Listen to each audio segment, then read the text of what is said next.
En la noche de hoy continuamos con el curso que empezamos la semana pasada, titulado Gastando nuestras vidas radicalmente, haciendo de la gloria de Dios nuestra única pasión. Hermanos, y para comenzar quiero que me acompañen a un texto que estudiamos la semana pasada y que deseo veamos hoy a manera de introducción. Acompáñenme a la carta de Santiago, por favor. Carta de Santiago, capítulo 4. Vamos a leer el versículo 13 en adelante. Santiago, capítulo 4, versículo 13.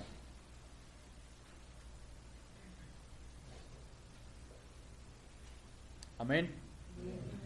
Dice la palabra de Dios: Vamos ahora los que decís, hoy y mañana iremos a tal ciudad, y estaremos allá un año y traficaremos y ganaremos.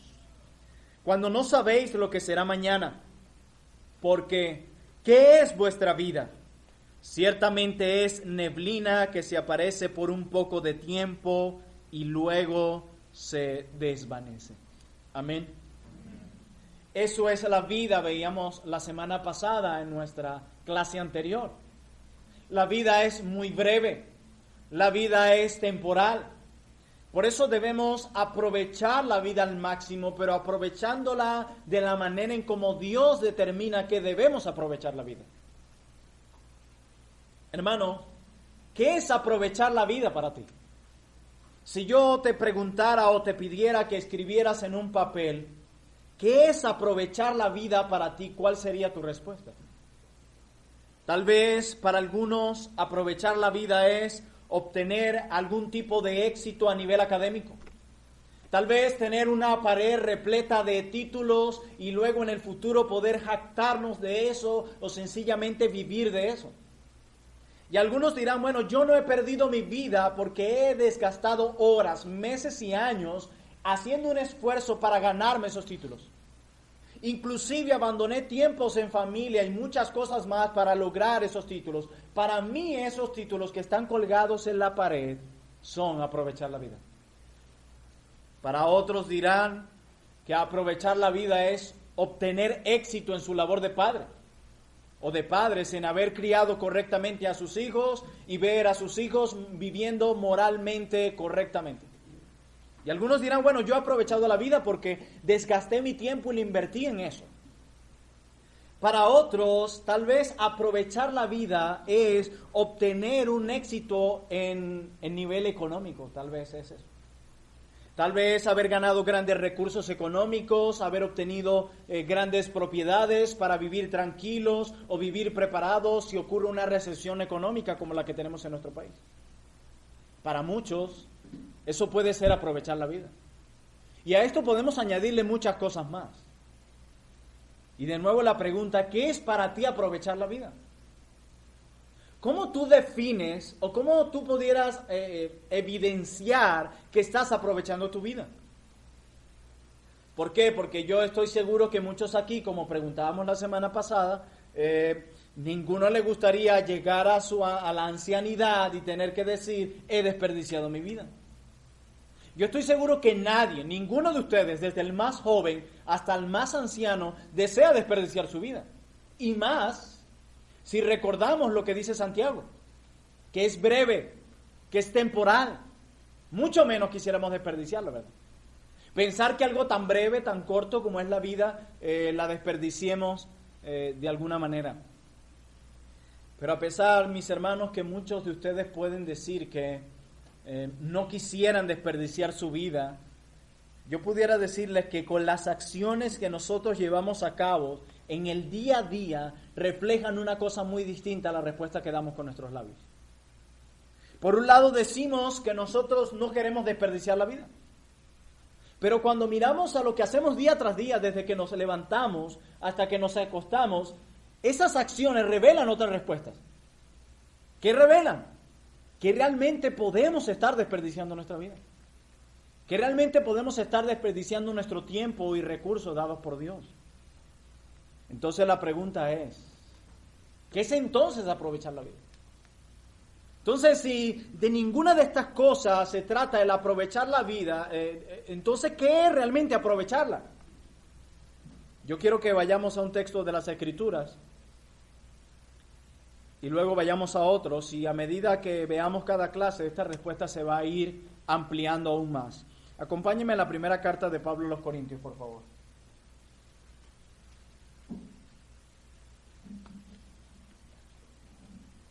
Primera carta de Pablo a los Corintios, vamos a leer específicamente el capítulo 10, verso 31.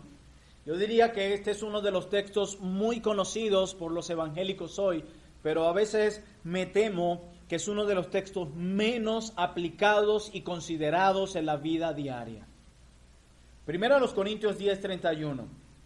Dice Pablo: si pues coméis o bebéis o hacéis otra cosa, hacedlo todo para la gloria de Dios.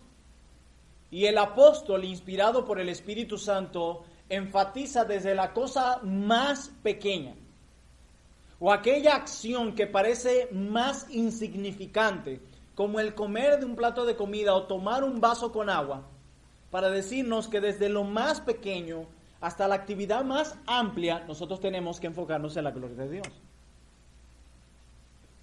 Hermano, yo quiero que ustedes sepan que si hay un propósito en nuestras vidas, si existe un propósito en tu vida y en la mía, está íntimamente relacionado con la gloria de Dios y con el mensaje del Evangelio. Así es. Si existe un verdadero propósito en tu vida y en la mía, yo estoy plenamente seguro por las Escrituras que está íntimamente, fuertemente relacionado con la gloria de Dios y el mensaje del Evangelio. Y surge otra pregunta. ¿Realmente es nuestra vida una vida que ha sido transformada por el Evangelio? Y les hago esta pregunta, mis hermanos, porque hay personas que tienen conocimientos intelectuales muy amplios. Y yo no estoy hablando de cualquier conocimiento, inclusive de las Escrituras. Hay personas que inclusive han llegado a tener un entendimiento intelectual del Evangelio. Lo pueden definir con precisión, pero sus vidas no son vidas transformadas. Yo por eso te pregunto a ti y al mismo tiempo me hago la pregunta a mí, si realmente nuestras vidas son vidas que han sido transformadas por el Evangelio. ¿Realmente qué dice tu vida de eso? ¿Realmente el Evangelio, el poder del Evangelio está impregnado en tu vida? ¿Se ve? Y si es así, ¿cómo? ¿Por qué lo dices? ¿En base a qué? Pero hay una tragedia en todo este asunto. Y yo no quiero que pierdan de vista lo que hablamos la semana pasada, a modo de introducción, acerca de la gloria de Dios y nuestra meta final. Hermanos, ¿saben que es una tragedia ver a muchos jóvenes jactarse de que sus mayores logros en esta vida fue ser uno de los mejores en cuanto a videojuegos? Eso es algo muy común hoy. Jovencitos que parecen ser muy inteligentes, pero invierten cantidades de horas en el día en videojuegos. Y es una completa tragedia cuando tú ves jóvenes jactarse de eso. Es más, es una completa tragedia escuchar testimonios como los que escuchamos la semana pasada de aquella pareja, ¿se acuerdan? Del hombre de 59 años, la esposa de 51, que luego que se jubilaron se dedicaron a recoger caracoles por todo el mundo. De verdad que eso es una completa tragedia. Es una completa tragedia, personas que han dedicado el resto de su vida a conocer el mundo, viajar de aquí para allá, y no hay un pecado en sí mismo en esas cosas. Pero luego, a medida de esta clase, veamos dónde está el problema. Hermanos, y la pregunta es, imagínense a estas personas presentándose delante del Señor en el día del juicio. El joven con su cantidad de videojuegos y diciéndole al Señor, mira lo que logré. He aquí invertí la inteligencia que me diste y el tiempo que me diste. Imagínense a estas personas, como veíamos la semana pasada, presentándose delante del Señor con un montón de caracoles de colores. He aquí, Señor, mira dónde invertí mi tiempo. Mira todos los hermosos caracoles que coleccioné para ti. O aquellas personas que dedicaron su tiempo en esta tierra solo a atesorar dinero y presentándose con sus estados de cuenta delante del Señor y diciéndole, mira el Señor, todo lo que gané, lo que atesoré, en esto invertí mi tiempo y mis recursos. O presentándole el día del juicio al Señor sus títulos de propiedades, de vehículos, viviendas, etc. ¿Ustedes se imaginan eso? Delante del trono del Señor en el día del juicio haciendo estas cosas, hermanos, eso es una completa tragedia. Eso es una completa tragedia. Y de nuevo la pregunta surge, entonces, ¿cuál es el fin del hombre? ¿Cuál es? Glorificar a Dios y disfrutar de Él para siempre. Yo estoy seguro que si les digo que escriban estas palabras o que las pronuncien a viva voz, las dirán con claridad. Todos lo saben. Pero cómo quisiera que esas palabras pasaran como un ascensor de nuestra mente al corazón.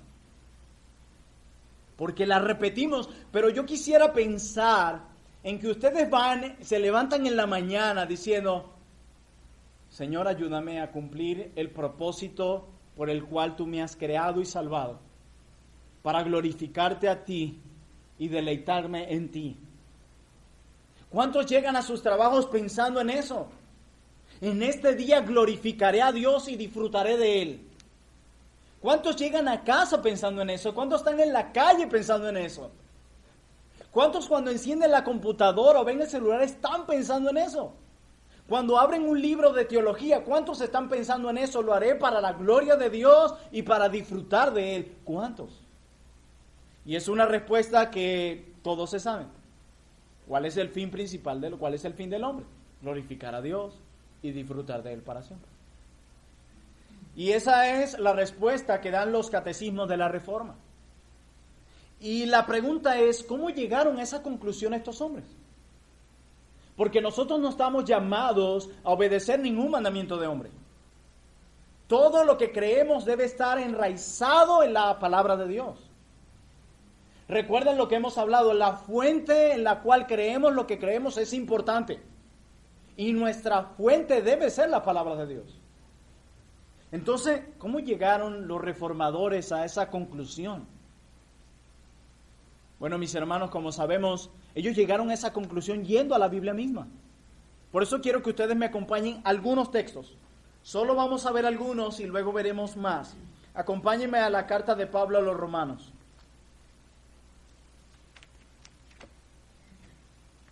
Romanos capítulo 11, versículo 36.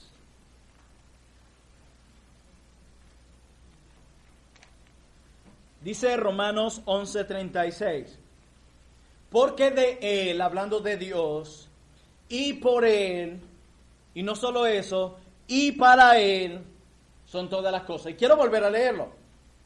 Porque de Dios, ahora coloquemos allí es, y por Dios, y para Dios, son todas las cosas. A Dios sea la gloria por los siglos. Amén.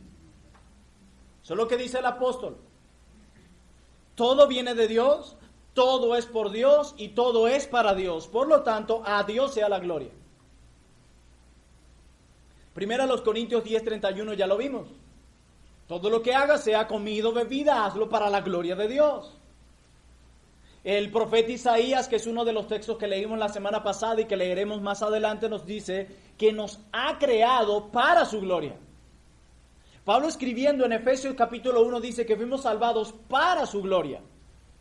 O sea que estos hombres, y podemos citar más textos, estos hombres, los reformadores, no llegaron a esta conclusión por una especie de visión o sueño sobrenatural, no.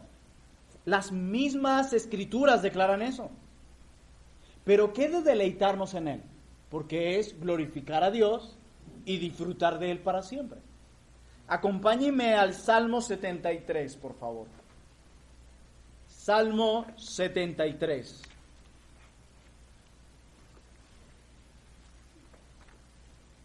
Y vamos a estar leyendo los versículos 25 en adelante. Salmo 73, versículo 25. Declara la palabra de Dios. Miren las palabras del salmista. ¿A quién tengo yo en los cielos sino a ti? Y fuera de ti, nada deseo en la tierra. Mi carne y mi corazón desfallecen, mas la roca de mi corazón y mi porción es Dios para siempre. ¿Ven eso, hermanos? ¿Ven esas palabras tan magistrales y tan profundas a la vez? Pero ¿cuál era la razón por la que el salmista no deseaba más nada en la tierra? Porque encontraba deleite en Dios. Porque él llegó a encontrar satisfacción en Dios. Esa es la razón por la que él no deseaba más nada, hermanos. ¿Se acuerdan lo que decíamos la semana pasada? Que Dios es más glorificado mientras más estemos satisfechos en Él. No hay una separación entre este texto y lo que acabamos de leer y los muchos otros que declaran esta verdad. Cuando leemos cuál es el fin principal del hombre, glorificar a Dios y disfrutar de Él para siempre, pareciera que estuviéramos hablando de dos fines. No, es uno solo. Es uno solo. Glorificar a Dios y disfrutar de Dios es lo mismo, es uno solo. Es como se titula esta clase: el gozo y la gloria de Dios, un mismo camino. Así es. Y es lo que vemos acá. ¿A quién tengo yo en los cielos sino a ti? Y fuera de ti nada deseo en la tierra. Mi carne y mi corazón desfallecen, mas la roca de mi corazón y mi porción es Dios para siempre. Entre más estemos satisfechos en Dios, mis hermanos, menos encontraremos satisfacción en otras cosas. Aquellos cristianos que andan tras otras cosas es porque no están plenos en Dios. No es necesario armar una especie de estrategia y de un campo de batalla para luchar contra el pecado y las maldades. No. Se trata de pesar y rogar que tu mayor porción y tu mayor deseo sea Dios y no habrá cabida para más nada. La razón por la que ya no deseas las riquezas, los aplausos, el dinero o el pecado, ponle el nombre que quieras, es por una gran razón, porque estás satisfecha en Dios.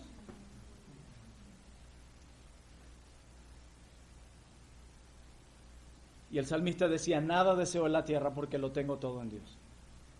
Él es mi plenitud, Él es mi fuente de agua, Él es quien sacia mi sed, Él es todo lo que necesito. Y Dios, en este episodio que acabamos de leer, en el que el salmista está satisfecho en Él, Dios está siendo grandemente glorificado. Por eso les decía, entre más estemos satisfechos en Dios, Él es más glorificado. Hermanos, y quiero decirle que glorificar a Dios no es algo opcional. No es algo a lo que, yo decido si me levanto en la mañana o en la madrugada, a las 24 horas al día, donde quiera que esté. Yo tomo la decisión si glorifico a Dios o no. No, no es opcional. Pablo lo dice: sea en comida o en bebida, glorificad a Dios.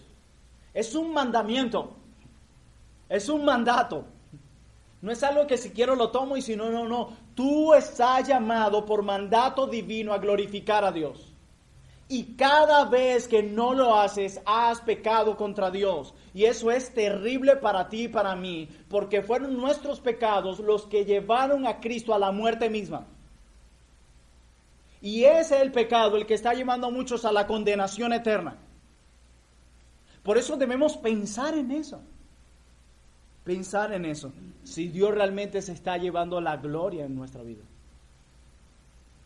Y cuando afirmamos esta verdad de que la gloria de Dios y disfrutar de Él es una misma cosa, y tomamos textos como el Salmo 73, 1 Corintios 10:31, Romanos 11:36, ¿qué asociación, cómo podemos decir que esas dos verdades están asociadas? Por una gran razón. Nosotros podemos afirmar estas preguntas, hacerlos libres de subjetividad. La Biblia es quien dicta la respuesta, mis hermanos. Y la pregunta, ¿qué es la subjetividad? ¿Por qué no pensamos sobre estas cosas con un pensamiento subjetivo? La subjetividad es básicamente la propiedad de las percepciones argumentos y lenguajes basados en el punto de vista del sujeto y por tanto influido por los intereses y deseos particulares del sujeto. ¿Qué quiero decir? Lo que pasa hoy día. Se sientan un grupo de personas, van a un texto y aquella persona dice, bueno, a mí me parece, según su interés y deseos particulares, que ese texto dice eso. ¡Ay, qué bonito! Y viene el otro, bueno, a mí me parece que ese texto dice eso. ¡Ah, qué hermoso! Mira, no lo había visto así. Ya va. A mí me parece que ese texto lo que enfatiza es eso. Eso es subjetividad. Nosotros no vamos a la Biblia así. Eso es un grave error, un pecado terrible. Es pisotear la Biblia misma. Corre de esos lugares donde se hace eso. Corre. La Biblia tiene una sola interpretación. No podemos juzgar con las palabras de Dios como si nuestro Dios dejó su palabra para que dijéramos de ella lo que se nos pegara la gana. No es así. La Biblia tiene una sola interpretación. Por eso nosotros tenemos que ir a la Biblia entendiendo quién es autor. Su autor es veraz. Su autor nos ha dado una sola interpretación de la verdad. Y esta verdad puede ser entendida e interpretada. Dios no nos reveló su voluntad en chino, mis hermanos. ¿Qué Dios sería ese que nos revela su voluntad y nos manda a obedecer su voluntad, pero nos las da de una manera confusa? ¿Qué Dios es ese? ¿Qué Dios es ese? No, su palabra, bajo la dirección del Espíritu Santo, puede ser entendida e interpretada. De hecho, hermanos, Dios nos llama a razonar. A través del profeta Isaías, Dios le dice al pueblo, venid y razonemos.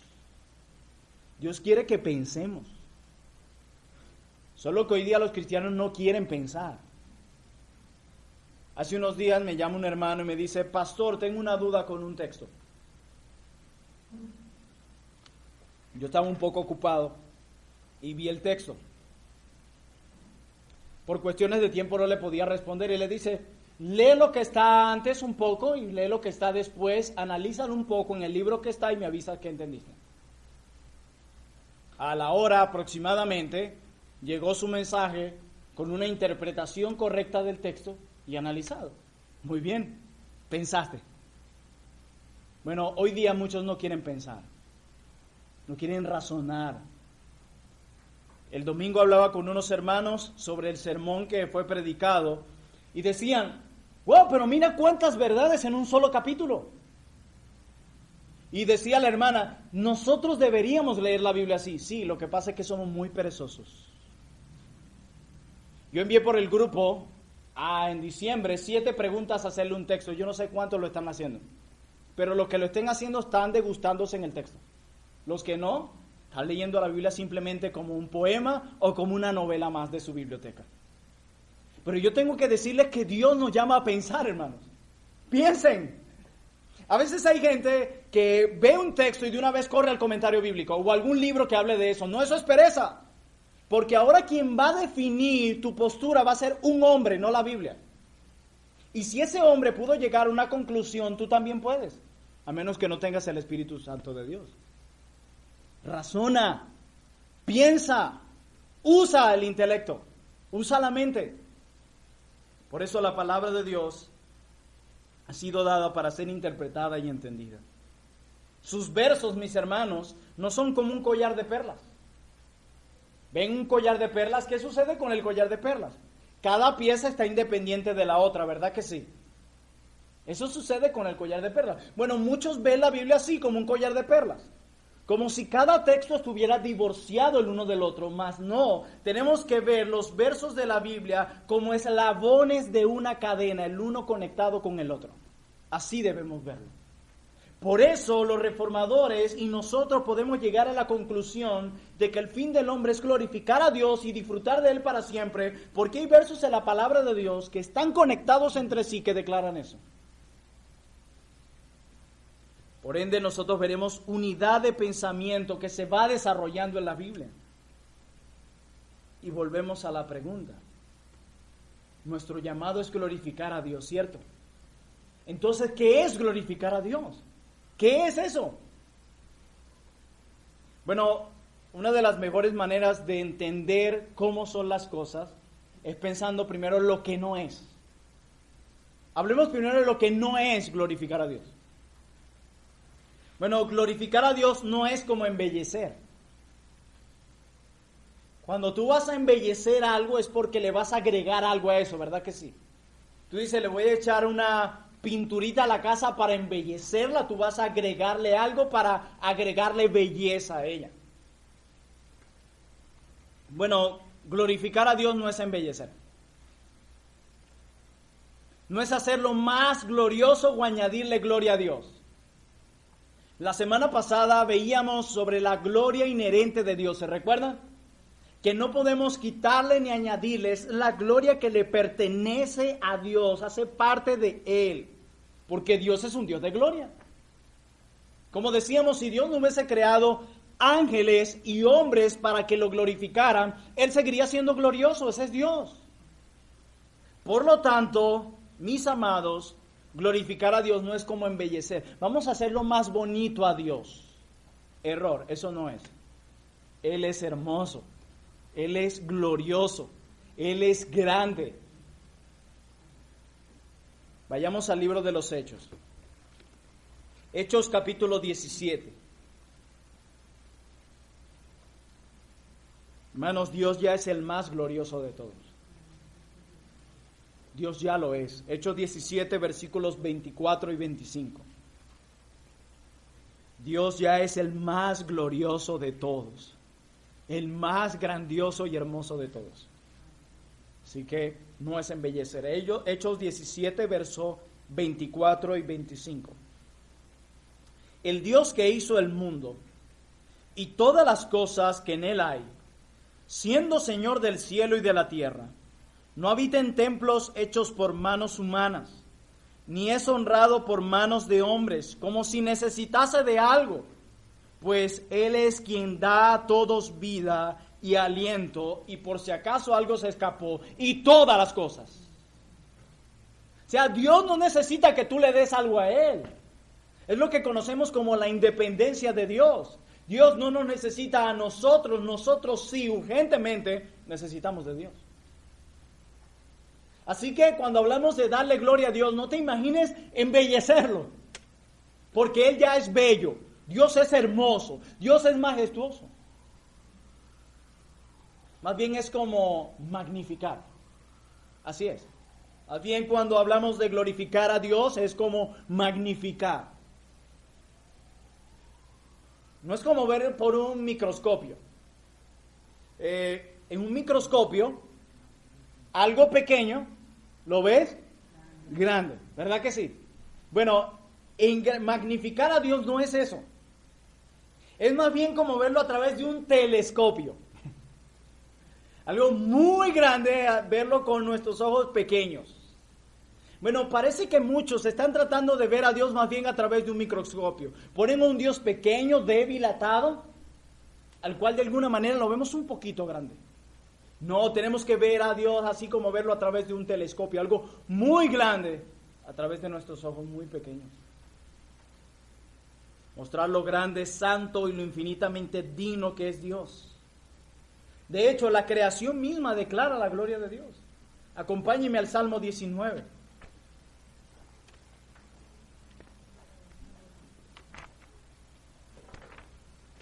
Salmo 19. Y hace unos días que estábamos de viaje, en la noche, estábamos así a la orilla de la playa y se veía el cielo hermoso, miles y miles de estrellas. Y solo venía a mi mente este salmo. Salmo 19, verso 1, el músico principal, Salmo de David. Los cielos cuentan la gloria de Dios y el firmamento anuncia la obra de sus manos. Los cielos cuentan su gloria. Mis amados hermanos, el hecho de que el universo sea tan grande,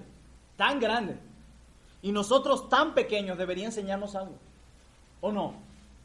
Ustedes se han puesto a ver un poco las estrellas o el cielo, lo inmenso que es, o cuando ven algún tipo de documental de aquellos viajes de la NASA a Marte, pueden apreciar lo hermoso que se ve eso, y solo es algo muy pequeño lo que se nos permite ver. Y al ver eso, lo grande que es el universo y lo pequeño que somos nosotros, eso debería decirnos algo. Hermanos, y eso no es más que una parábola entre la distancia que hay entre nosotros y Dios. No tanto porque nosotros seamos insignificantes, no tanto por eso, lo somos, pero no tanto por eso, sino porque Él es tan glorioso y tan grandioso. Hermanos, porque más grande que todas esas galaxias es el Señor que está sobre ellas. Eso es lo impactante. Nosotros a veces nos quedamos, ¿qué galaxia? No, hay uno más grandioso detrás de eso. Nuestro Dios. Nuestro Dios. Hermanos, nuestra respuesta al ver lo maravillosa que es la creación debe ser el ver al incomparable Dios detrás de ella. La creación no es el centro, sino el Dios que la hizo, que está por encima de ella, que está detrás de ella. Eso es lo que debemos ver. Vayamos al libro del profeta Isaías, capítulo 40.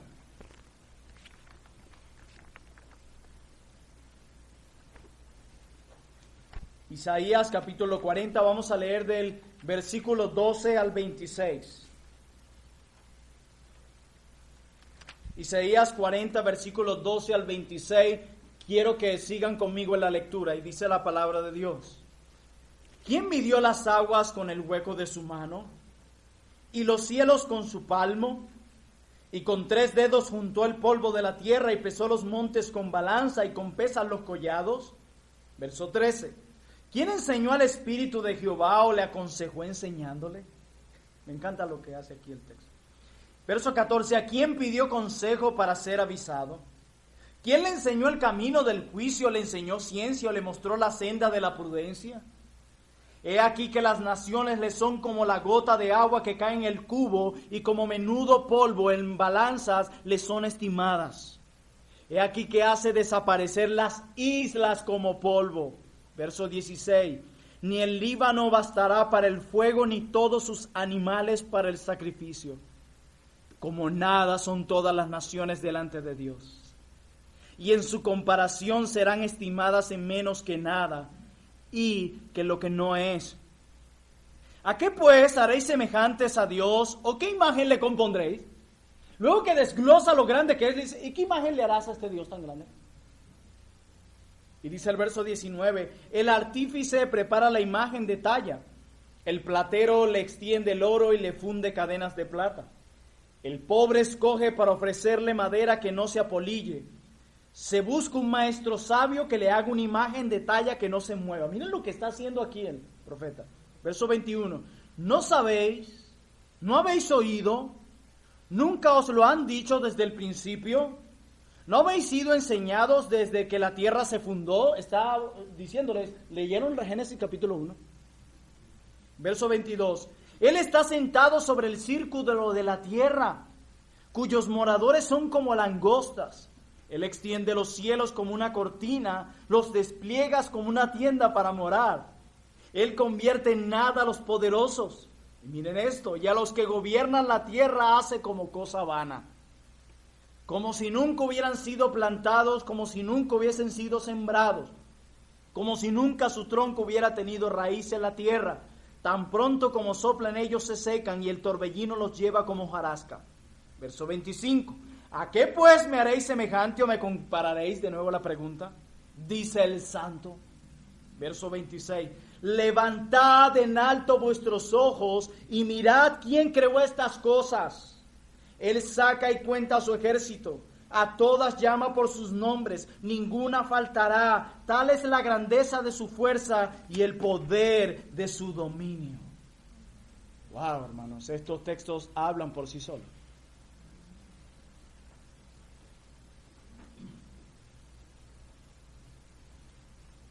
Nosotros somos creación de Dios, ¿verdad que sí? Isaías en el capítulo 43, versos 6 al 7 dice que para su gloria nos hizo. ¿Vieron el Salmo 19? Los cielos cuentan la gloria de Dios y anuncian la obra de sus manos. Y la pregunta es, si la creación cuenta y declara la gloria de Dios, ¿por qué será distinto con nosotros? Parece mentira, pero parece que la creación lo hace mejor que nosotros. Los cielos, las estrellas, que no han sido creadas a la imagen de Dios. ¿Habrá una excepción con nosotros? Nosotros también somos creación de Dios. Y si la creación cuenta y declara su gloria, nosotros, sus criaturas, también debemos contar su gloria. También. Y yo quiero que veamos cómo Dios se relaciona con la humanidad para ir culminando. Y estos principios quiero que queden en vuestra mente. Quiero que veamos cómo Dios se relaciona con la humanidad. Acompáñenme al libro del Génesis. Les voy a dar un paseo de Génesis a Apocalipsis rápidamente.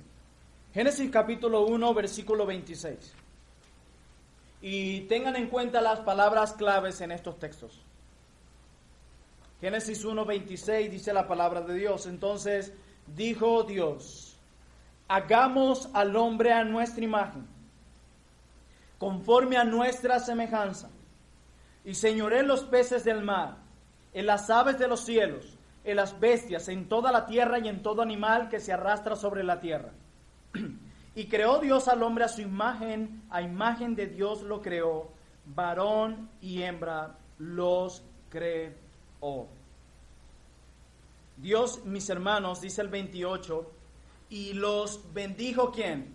Dios. Y los bendijo Dios. Veamos el primer término de cómo Dios se relaciona con nosotros desde la creación hasta nuestros días. El primer término que vemos en el versículo 28, ¿cuál es? Y los bendijo Dios, ¿cierto? Bendición, anoten eso. Hermanos, ningún mérito de por medio. Iniciativa divina, pura gracia. A Dios le place bendecirnos. Ellos son bendecidos sin aún haber hecho nada. Nada. Eso es gracia. Hermano, Dios ha creado a su humanidad para que disfrute de su gracia. Para que disfrutemos de la gracia que hemos recibido de parte de Dios. Recuerden, el fin del hombre es glorificar a Dios y disfrutar de Él. Pero no solo eso. Hay un segundo término con el que Dios se relaciona con la humanidad. Veamos ahí mismo el 28. Y bendijo Dios y les dijo, fructificad y multiplicaos, llenad la tierra y sojuzgarla, y señoread en los peces del mar, en las aves de los cielos y en todas las bestias que se mueven sobre la tierra. Mandamiento, bendición y mandamiento. Disfruten de mi gracia primeramente, y hay un mandamiento. Pero, ¿cuál sería el propósito de pedirles a aquellos hombres, los primeros hombres, quienes llevaban la imagen de Dios, que se multiplicaran? Bueno, mis hermanos, había un propósito en ser creados a la imagen de Dios, y era multiplicar la imagen de Dios en el mundo. Era hacer réplicas en todo el mundo. O sea, el centro de nuevo no es el hombre, el centro de nuevo es Dios. Dios le dice, disfruten de mi gracia y extiendan mi gloria. ¿Vieron eso? Disfruten de la gracia que han recibido y extiendan mi gloria. Por eso, hermanos, el gozo y la gloria de Dios son un mismo camino. Pero esto fue en Génesis capítulo 1. Luego llegamos a Génesis 3 y viene la caída, ¿verdad que sí? Pero a pesar de la caída, en Génesis capítulo 3, el propósito de Dios brindar gracia y que su gloria se extienda no fue roto. Al contrario, ese evento iba a servir para que Dios magnificara aún más su gloria. Génesis capítulo 3, versículo 15. Y pondré enemistad entre ti y la mujer, y entre tu simiente y la simiente suya. Esta te herirá en la cabeza y tú le herirás en el calcañar. Ni siquiera el pecado, Satanás pensaba que se había llevado la victoria, pero ni siquiera esto pudo haber roto el propósito de Dios de dar gracia y que su gloria se extienda. Ni siquiera eso.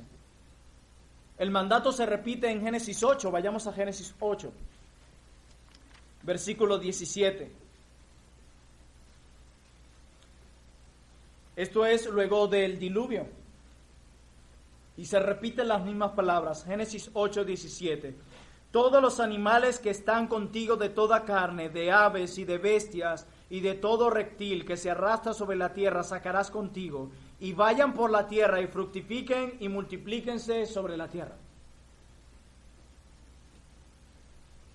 Pero vemos mandato más no bendición. ¿Se dan cuenta? Pero en un sentido hay una bendición implícita aquí. Solo que no habrá maldición por agua, en ese sentido. Pero vemos que se les da el mismo mandato. Luego llegamos a Abraham, a Génesis capítulo 12. ¿Y qué encontramos en los versículos 2 y 3 de Génesis 12? Se nos dice, y haré de ti una nación grande, y te ¿qué? Muy bien, y te bendeciré, y engrandeceré tu nombre, y serás ¿qué? Bendición. De nuevo, bendeciré a los que te bendijeren, y a los que te maldijeren maldeciré, y serán benditas en ti todas las familias de la tierra. Bendición, ¿cierto? Pero veamos el verso 1 de Génesis 12. Pero Jehová había dicho a Abraham, vete de tu tierra y de tu parentela y de la casa de tu padre a la tierra que te mostraré. ¿Qué vemos allí? Mandamiento. De nuevo, Dios está reflejando con su pueblo de esa manera, dando gracia y pidiéndole extender su gloria. ¿Por qué? La promesa no se limitaba solo a Abraham. Él será el receptor y partícipe de extenderla al resto de las naciones. En ti serán benditas todas las naciones. Y hermanos, el llamado de Abraham fue un llamado por gracia. Ustedes sabían quién era Abraham, era un completo idólatra. Según el libro de Josué, capítulo 24, versículo 2, servían a dioses extraños. Abraham era un completo idólatra. El llamado de Abraham fue por gracia, como el de todos los hombres de la Biblia. Aún Noé dice que halló gracia delante de los ojos del Señor. Y así se repite la historia, y halló gracia para que no terminamos poniendo nuestra mirada en ellos. Pero a este hombre se le da la bendición y el mandato para que se extienda la gloria de Dios. De nuevo el mismo principio, hermanos. Dios le llama a disfrutar de su gracia y a extender su gloria en las naciones. Igual con Moisés. Aquel asesino, Dios lo llama por gracia y lo usa él para liberar a un pueblo, para extender su gloria. El mismo principio, bendición y mandamiento. Jonás fue igual. Jonás fue restaurado, recibió gracia. Luego Jonás predica y mucha gente se convierte, se extiende la gloria de Dios. El mismo principio. En el Nuevo Testamento es lo mismo. Acompáñenme a Mateo 28, por favor. Mateo capítulo 28.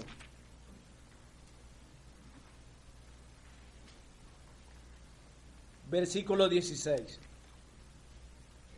De nuevo vemos bendición y mandamiento. Mateo 28, versos 16 al 20 dice, pero los 11 discípulos se fueron a Galilea, al monte donde Jesús les había ordenado. Y cuando le vieron, le adoraron, pero algunos dudaban. Y Jesús se acercó y les habló diciendo, toda potestad me es dada en el cielo y en la tierra. Por tanto, id y haced discípulos a todas las naciones, bautizándolos en el nombre del Padre, y del Hijo, y del Espíritu Santo, enseñándoles que guarden todas las cosas que os he mandado, y aquí yo estoy con vosotros todos los días hasta el fin del mundo. La bendición, yo estaré con vosotros hasta el fin del mundo. Y el mandamiento, id y haced discípulos. ¿Pero para qué? Porque debe haber un testimonio a las demás naciones de la obra de salvación, para que se extienda la gloria de Dios.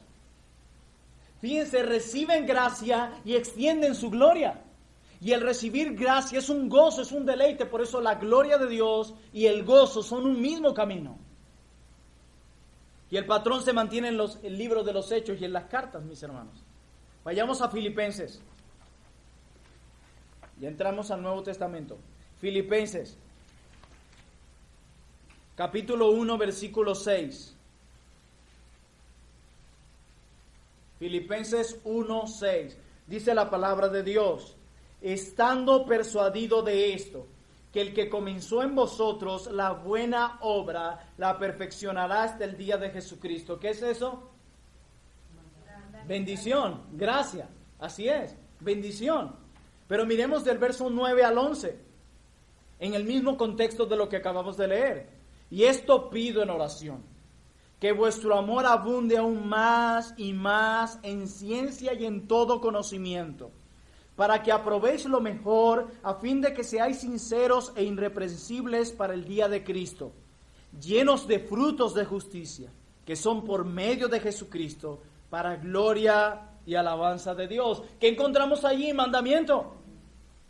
Pablo les dice que abunden en gracia y en conocimiento. ¿Pero para qué? Para que sea evidente a todos. Y al final, ¿qué sucede allí? Para que se extienda la gloria de Dios. ¿Se dan cuenta? Reciben gracia, deleite, bendición, pero con un propósito para que ahora extiendan su gloria y muestren eso al mundo. ¿Ven cómo el gozo y la gloria de Dios son un mismo camino? Pero no termina ahí, vayamos a Santiago.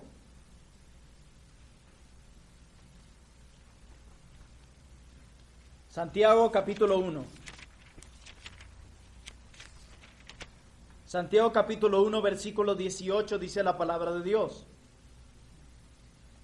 Él de su voluntad, hablando de Dios, nos hizo nacer por la palabra de verdad, para que seamos primicias de sus criaturas. ¿Qué vemos allí? Bendición, gracia. Pero no termina ahí, veamos el versículo 27 en el mismo contexto. La religión pura y sin mácula delante de Dios el Padre es esta. Fíjese eso, delante de Dios el Padre: visitar a los huérfanos y a las viudas en sus tribulaciones y guardarse sin mancha del mundo. ¿Qué hay aquí? Mandamiento. Hermano, lo que Dios está diciéndonos aquí: vivan de tal manera que se haga evidente lo que Dios ha hecho en ustedes. ¿Y qué va a hacer eso? Extender la gloria de Dios. Yo he recibido gracia, deleite, gozo, y ahora la gloria de Dios extendiendo eso, que los hombres vean lo que Él ha hecho en mí y en ti. Y como les dije que hasta Apocalipsis, veamos a Apocalipsis. Vamos a leer Apocalipsis versículo 7. Capítulo 7, versículos 9 al 12. Apocalipsis 7, versículos 9 al 12, dice la palabra de Dios: después de esto miré, y aquí una gran multitud, la cual nadie podía contar, de todas naciones y tribus y pueblos y lenguas, que estaban delante del trono y en la presencia del Cordero, vestidos de ropas blancas y con palmas en las manos, y clamaban a gran voz diciendo: la salvación pertenece a nuestro Dios, que está sentado en el trono, y al Cordero. Y todos los ángeles estaban en pie alrededor del trono, y de los ancianos y de los 4 seres vivientes, y se postraron sobre sus rostros delante del trono y adoraron a Dios. Verso 12, diciendo: amén. La bendición y la gloria y la sabiduría y la acción de gracias y la honra y el poder, y no termina ahí, y la fortaleza, sean a nuestro Dios por los siglos de los siglos. Amén. Hermanos, la promesa de Dios no se frustró con la caída. Al final habrá una multitud cantando la gloria de Dios. ¿Se dan cuenta? Estos gozan de gran bendición. Ellos dicen: la salvación pertenece a nuestro Dios, Él nos ha salvado. Pero dicen: ¿para qué? Para glorificarle. Ellos dicen: nosotros estamos gozosos de haber recibido la gracia de Dios, pero se nos ha mandado a extenderla al mundo, que los hombres lo vean. Mis hermanos, una vida que no esté siendo vivida para la gloria de Dios es una vida desperdiciada. Una vida que no esté siendo vivida para la gloria de Dios es una vida desperdiciada. Yo no sé cuánto de tu tiempo y recursos ya desperdiciaste hoy en esta vida temporal. Todo lo que hayas hecho hoy o hasta hoy que no haya sido hecho para la gloria de Dios ha sido tiempo, recursos y fuerzas desperdiciados. Todo.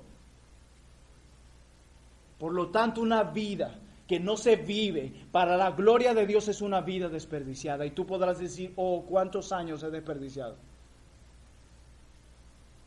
¿Cuántos recursos has desperdiciado? ¿Cuántas habilidades has desperdiciado? Porque no han estado dirigidas hacia la gloria de Dios. Mis hermanos, entiendo yo que todos los que están aquí son creyentes, han venido a Cristo por medio del arrepentimiento y la fe. Han recibido gracia. Han recibido una bendición enorme que no se compara con nada. Como dice la Escritura, tenemos riquezas en Cristo. Nosotros somos las personas más ricas del mundo. Solo que nuestra sociedad ha cometido el error que ser rico es poseer aquellas cosas que un vendaval y el fuego puede acabar en un momento. Esas son las cosas que nuestra sociedad dice, esas son riquezas. Las que una máquina trituradora puede acabar en un momento. Esas son las cosas. ¿Qué niveles de tontería la que en nuestra sociedad? Pero déjeme decirle que muchos cristianos han sido invadidos por eso. Algunos dicen, bueno, yo lo que quiero es vivir bien. A veces quisiera preguntarme, ¿qué es eso? Si tomamos a 5 personas y le preguntamos qué es vivir bien, cada una dirá algo diferente. Subjetivismo. Para mí vivir bien, bueno, es tener mis 3 comidas y una buena casa. Para mí vivir bien es tener las 3 comidas, una casa y un carro. Para mí vivir bien es tener las 3 comidas, la casa, el carro y un dinerito más. Y un buen negocio estable. Y una acción en la bolsa de valores. Eso para mí es vivir bien. Yo a veces quisiera saber qué quieren decir con eso. Porque, ¿qué diría el salmista si le preguntaran eso? Nos llevaría Salmo 73. Nada deseo yo en la tierra, sino a Él. A Él. A Él, mis hermanos. Alguien decía que a veces pensamos que si la siguiente frase se completa seríamos más felices. ¿Cuál frase? Si tan solo tuviera. ¿No has escuchado eso? Si tan solo tuviera esto, todo sería mejor. Y cuando lo tengas vas a decir, ¿y si tan solo tuviera? Y lo tienes, ¿y si tan solo tuviera? Porque lo único que nos va a llenar es Dios y tratamos de encontrar llenura sobre otras cosas. Si tú has sido partícipe de la gracia de Dios, amén, ya tienes la bendición, gozo. Pero hay un mandamiento, que los hombres vean eso que Dios ha hecho en ti y que de esa manera glorifiquen a Dios. Por eso hay una unión entre el gozo y la gloria de Dios, entre ese gozo de la salvación de haber recibido la gracia de Dios.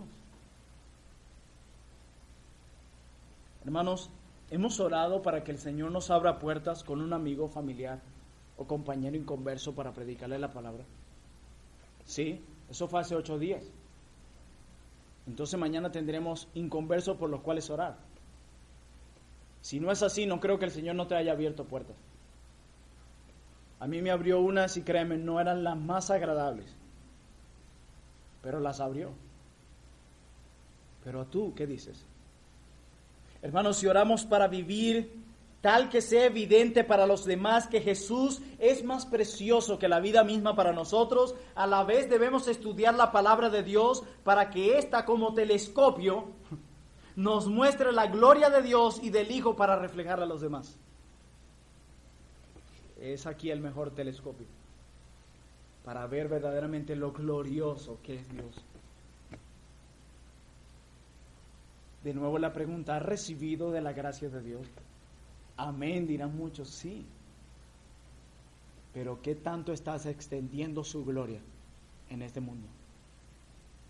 ¿Qué tanto los hombres están glorificando a Dios cuando ven cómo usas tu dinero, tu tiempo, tus recursos, tus dones, tu vida? ¿Qué tanto? Porque como decíamos la semana pasada, para eso se nos dio. Para usarlos de tal manera que los hombres vean que nuestra esperanza no está en esas cosas, sino en Él. Si tuviéramos un DVD de lo que tú haces de lunes a domingo, incluyendo lo que haces después que sales al culto y te vas a casa, ¿qué veríamos? Nos pudiéramos encontrar con una persona que desde que se levanta hasta que se acuesta vive apasionado por la gloria de Dios o apasionada por la gloria de Dios. Esta mañana, ¿qué hiciste? Lo hiciste pensando en la gloria de Dios. Cuando entraste a la cocina dijiste, esto se va a hacer con excelencia porque esto es para la gloria de Dios. Y cuando la gente diga, ¿por qué te esfuerzas tanto? Para que Dios sea exaltado, porque Él me ha enseñado que todo lo debo hacer para Él y no como para los hombres. ¡Wow! Ese Dios sí que ha hecho algo diferente a ti. Sí, glorifícale. Con tu tiempo. ¿Qué tal de tu tiempo? ¿Qué tanto tiempo pasas en devoción con el Señor? Y yo sé que esta pregunta parece trillada para muchos, pero es en serio, hermanos. Es en serio, porque hemos sido creados para eso. Quiero cerrar con esto. Un siervo del Señor cuenta lo siguiente. Mi padre era un carpintero. Y el primer día que me tomó para el trabajo, tenía clavos, martillo, madera y un serrucho. Dice, pero yo tenía 13 años de edad. Y él me llama a trabajar con él. Y me dijo, hijo, nunca tomes ese martillo y trates de serruchar una madera. Y nunca tomes ese serrucho y trates clavar un clavo. Y dije yo, dice el hermano, papá, claro que yo sé eso. ¿Cómo voy a yo agarrar un martillo para serruchar una madera? O un serrucho para clavar un clavo. Y el papá le dijo, ¿pero tú sabes por qué te lo estoy diciendo? No, papá. Y él le dijo, un martillo está diseñado para un propósito, para poder clavar clavos. El serrucho está diseñado para serruchar madera. Si tú usas tu vida que fue diseñada para glorificar a Dios y disfrutar de Él para siempre, pero la usas para cualquier otro propósito, tu vida será como un clavo que nunca termina de ser clavado o como una madera que nunca es cortada y nunca cumplirás el propósito para el cual Dios te hizo. Yo no sé cuántos de ustedes están siendo así. Martillos tratando de serruchar madera. De hecho, ustedes verían a alguien hacer eso y dirían, qué estúpido es. ¿Cierto? Yo creo que sería la mejor palabra a usar a nosotros cuando vivimos contrario al propósito para el cual fuimos creados. Mis hermanos, si has gozado de la gracia de Dios, debes extender tu gloria y que los demás vean lo que Dios ha hecho en ti. Que los demás cuando vean tus buenas obras no te alaben a ti, sino al Dios que te salvó y que te ha dado toda gracia. Porque esa es la manera en cómo Dios obra. Bendición y mandamiento, con un propósito, para que nosotros vivamos gozosos al haber recibido su gracia y su bendición, pero para que extendamos su gloria a los hombres y de esa manera glorifiquen al Señor.